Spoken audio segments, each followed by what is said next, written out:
JNU ছাত্র সংসদ নির্বাচনে বিপুল জয় বাম জোটের। এসএফআই, আইসা, ডিএসএফ জোট ঝড়ে উড়ে গেল।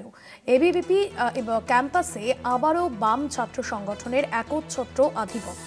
জেএনইউ ফের লালে লাল। সরাসরি রয়েছেন বিশেষ প্রতিনিধি অঞ্জন রায় নিউজরুম থেকে। অঞ্জন দা, একেবারে বামেদের আধিপত্য এই যে বিশ্ববিদ্যালয়, যাকে গোটা দেশের মধ্যে বামেদের আতুরঘর বলা হয়। গতবার আমরা দেখেছিলাম এবিভিপি সেখানে তিনটি আসনের মধ্যে বেশ কটি আসন জয়লাভ করেছিল, তবে এবার একেবারে শূন্য।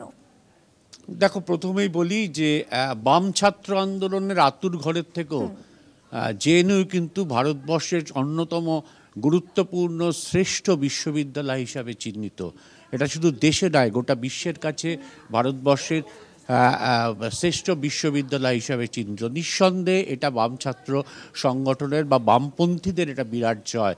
কারণ গত বছরই দিল্লির নির্বাচনে সরকার এসছে বিজেপির সরকার, ফলে এবিভিপি হচ্ছে আরএসএসের ছাত্র সংগঠন। কার্যত গোটা বিজেপি এবং আরএসএস যৌথভাবে ঝাঁপিয়ে পড়েছিল জেএনইউ দখল করবার জন্য। এবং এবার তারা ভেবেছিল যে গত বছরও বাম ছাত্র সংসদ দখল করেছিল, এবার তারা ভেবেছিল যে তারা হয়তো সরকার যেহেতু তাদের দিল্লিতে আছে, তারা হয়তো দখল করতে পারবে, কিন্তু কার্যত ওয়াশ আউট হয়ে গেছে বলতে পারো। সম্পাদক, সাধারণ সম্পাদক, প্রেসিডেন্ট, যুগ্ম সম্পাদক সব কটা পদে বাম ছাত্ররা জয়ী হয়েছে। এবং 48টা যে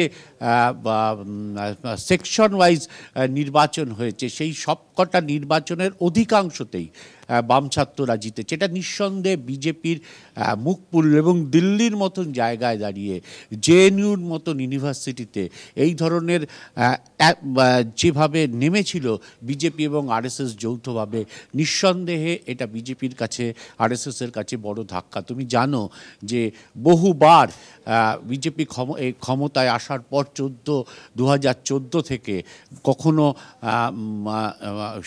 জেএনইউ শিক্ষক, কখনো জেএনইউ ছাত্রদের নানা রকমভাবে বিভিন্ন মামলায় জড়িয়ে দেওয়ার চেষ্টা করেছে কেন্দ্রীয় সরকার। তারপরেও দাঁড়িয়ে যে শক্তি বামেরা দেখালো এবং বামেদের শক্তির পাশে জেএনইউ এর ছাত্ররা যেভাবে পাশে এসে দাঁড়ালো, নিঃসন্দেহে এটা বামপন্থীদের কাছে একটা বিরাট বড় জয়। এবং অবশ্যই আরএসএস এবং বিজেপির কাছে এটা একটা বড় পরাজয়।